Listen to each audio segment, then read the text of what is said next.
Hilltip actually does offer stainless steel and poly units, but our emphasis is on poly for one main reason.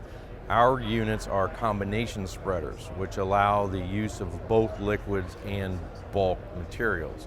That gives customers the ability to do pre-wetting of material to make that salt more effective, but also allows you with the optional spray bars and hose reels to go out and treat sites with liquid, straight liquid. Poly does work better with certain materials, more freer flowing materials than stainless steel, but stainless steel does have an advantage obviously of maintainability. If damaged, for example, they're a little easier to repair than poly. Stainless steel has the limitation that we do not incorporate liquid tanks into that design. You can buy aftermarket tanks and retrofit, but it becomes a little bit more cumbersome because you have to fit that system to the spreader.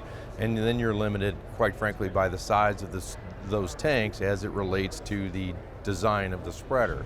These machines, the combi spreaders, have, in the case of the one behind me, has 250 gallons built into the side of it, so it's more efficient of an operation in the overall structure of the machine. But going forward, as far as the weight is concerned, as far as the variety of materials we can handle, and couple them with a wider variety of liquids, it gives our customers more flexibility to deal with different environmental conditions at different temperatures.